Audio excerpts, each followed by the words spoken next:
Hôtep à tous, bienvenue sur la chaîne des panafricanistes par essence, par conviction et par excellence. Celle des citoyens kémites par nécessité et obligation de combat. Nous sommes une chaîne qui n'est guidée que par nos ancêtres et rien que par les ancêtres qui appartiennent à l'égrégore du monde noir. Par conséquent, nous ne croyons en aucun Dieu venu de l'étranger. Toutefois, cette vidéo n'est aucunement destinée à inciter à la haine ou à la violence, car nous menons un combat qui est d'abord et avant tout spirituel, intellectuel et démocratique. Ensuite, il est politique, géopolitique et géostratégique. Contre l'impérialisme, le colonialisme, le néocolonialisme et l'endocolona, qui sont tous qualifiés de crimes contre l'humanité.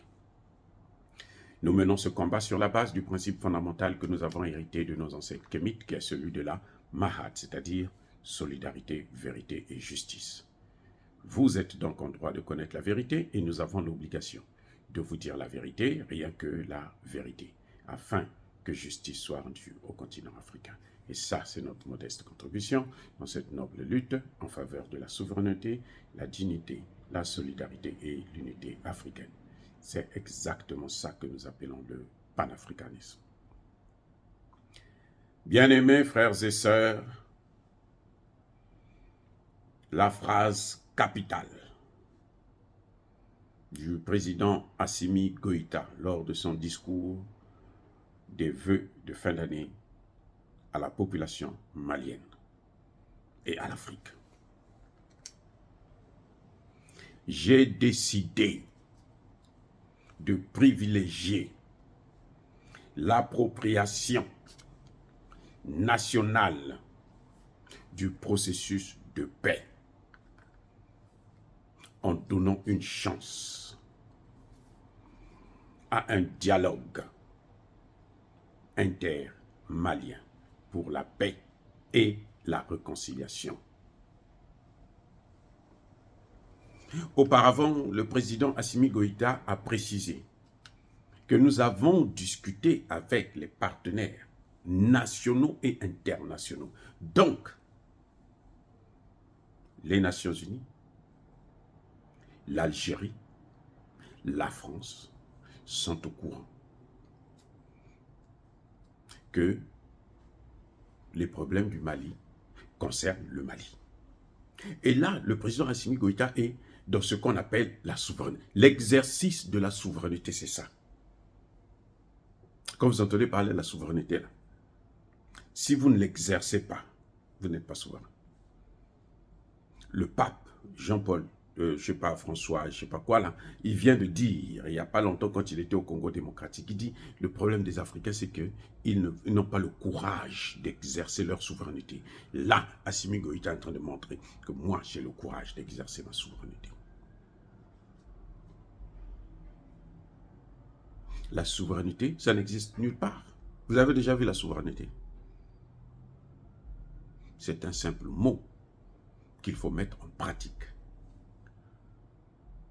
J'ai décidé. Ça, c'est la souveraineté. J'ai décidé quoi? Plus d'ingérence dans les affaires intérieures d'un État souverain. Même les Nations Unies ne peuvent pas le condamner pour ça. Vous savez pourquoi? Parce que la Charte des Nations Unies prévoit, bien entendu, ce chapitre-là. Il y a un chapitre. C'est même le chapitre clé de la Charte des Nations Unies. Du chapitre 1er. Paragraphe 2 de la charte de l'ONU précise qu'il y a non-ingérence dans les affaires intérieures d'un État souverain. Et la charte dit même que les pays ne sont pas obligés de gérer, de poser le problème, de solliciter l'aide de la communauté internationale pour gérer ce genre de problème. Eh oui, c'est pour ça que la CEDEAO, quand elle dit à Tiani, tu dois comment dirais-je, organiser les élections, tu dois faire ceci, tu dois faire ceci, elle n'a pas ce droit-là. Les gars, ils le font là. C'est une usurpation, c'est une violation de la charte de l'ONU. La non-ingérence, c'est ça la souveraineté. Si c'est à l'autre de venir diriger ton pays, tu n'as plus de souveraineté. Donc, le discours du président Assimi Goïta, c'est un discours, mais alors, d'une portée philosophique et politique, mais alors, de grande importance. Eh oui, le dialogue inter-malien. C'est un problème des Maliens, c'est les Maliens vont discuter entre eux. Mahmoud Dicko n'a plus le droit d'aller à Alger. S'il part en Algérie, là, c'est pour ses intérêts personnels. Personne ne peut le lui interdire d'aller se balader là-bas. Mais il ne peut plus aller là-bas au nom du Mali, au nom du processus de paix, parce que le processus de paix est caduc, le processus de paix est mort. Et là, Alger règle le problème de la crise entre l'Algérie et le Mali. Eh oui, c'est-à-dire que, non, Assimi Goïta, là, il a été vraiment au top de la géopolitique. Ça, il était au top de la géopolitique. Il a répondu à Alger. Il a dit à Tebboune, le discours, vous voyez là, il dit à Tebboune, maintenant occupe-toi de tes affaires, de tes business. Nous t'avons aidé lors de ton indépendance à faire la guerre. Et toi, tu as amené les terroristes ici pour venir nous tuer parce que toi, tu veux prendre une partie de mon territoire. Maintenant, c'est fini. Je ne veux plus de toi. Débrouille-toi maintenant. Je ne veux plus parler de toi. Vous voyez, là, c'est ça la diplomatie. Ça, c'est la diplomatie. Parce que l'Algérie se disait, bon, au nom des accords d'Alger, je peux recevoir les terroristes. Ok. Maintenant, là, tu ne peux plus recevoir les terroristes au nom des accords d'Alger parce que je ne veux plus que tu te mettes dans nos affaires. Personne, aucun pays, ni toi, ni la France. Là, il a donné aussi un bon coup, un hypercute à Macron. Ne viens plus dans mes affaires, ne te mêle plus. Occupe-toi de ta dette, là, de 7 000 milliards de dollars, bien sûr, pas de CFA. Vous voyez, c'est-à-dire que là, c'est la haute diplomatie. C'est la haute diplomatie.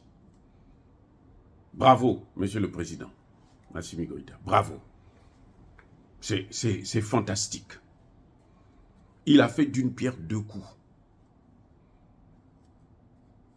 Il a affirmé la souveraineté du Mali. Même l'ONU est exclue maintenant dans les affaires du Mali. Au Conseil de sécurité, là, si les gens veulent se réunir, là, ce n'est plus pour le Mali, ce n'est plus leur problème. Démocratie ou pas démocratie, élection ou pas élection, ce n'est plus votre problème. Ça veut dire aussi que la CEDEAO est exclue du processus de paix, des problèmes des Maliens. Le Mali va se débrouiller seul.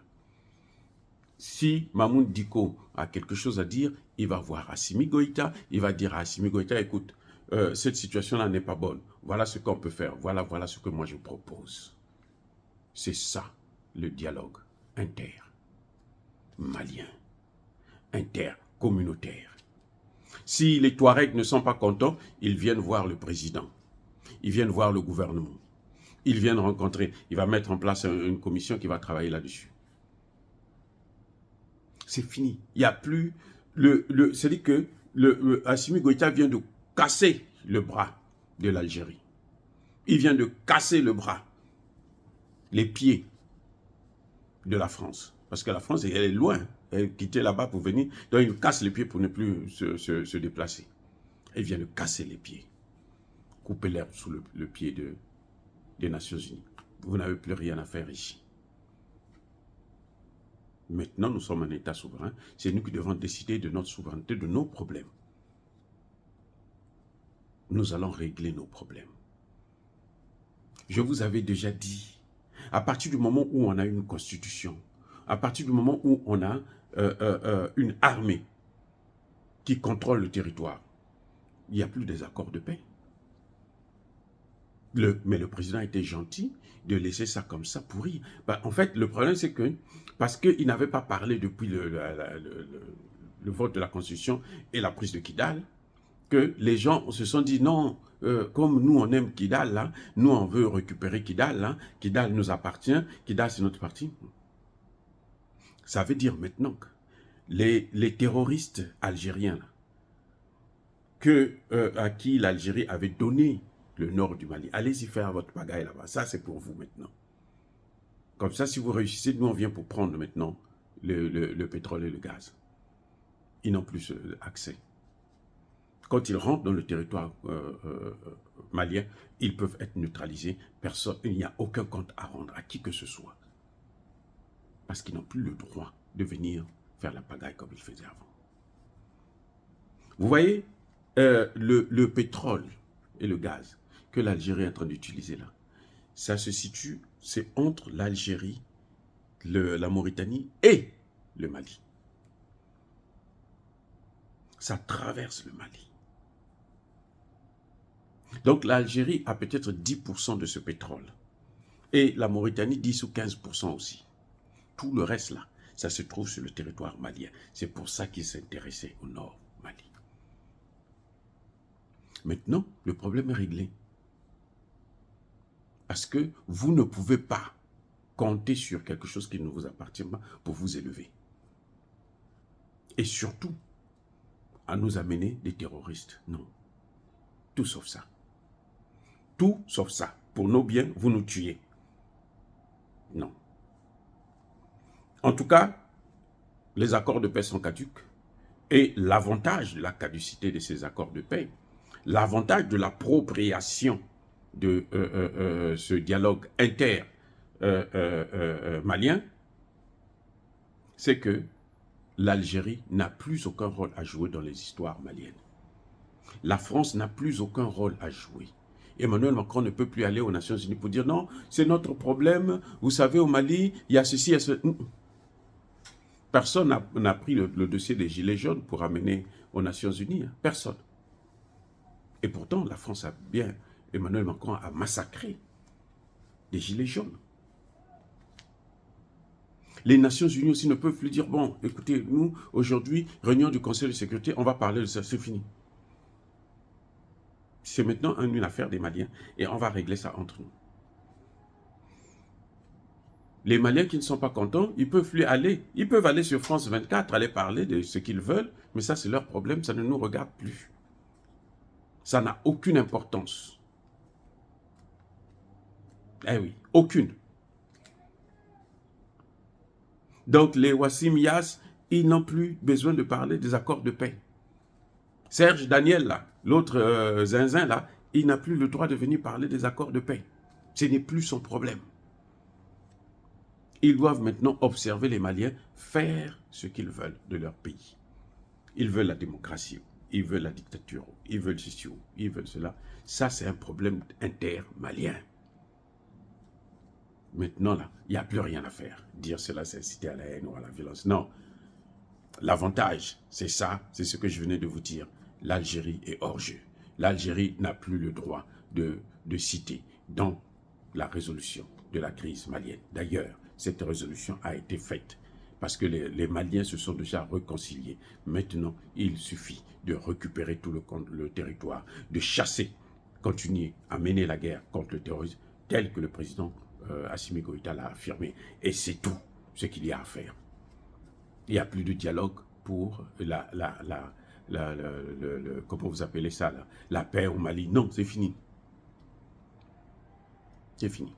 Et d'ailleurs, écoutez bien une chose, et ce qui est plus important, c'est que le président a bien dit, ni l'unité du Mali, ni l'intégrité territoriale du Mali, ni sa souveraineté ne sont discutables.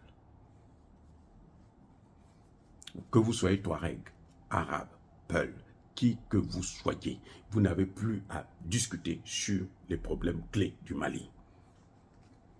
La souveraineté, c'est fini. Il n'y a plus, non, nous, on veut l'indépendance, c'est fini. On ne discute pas là-dessus.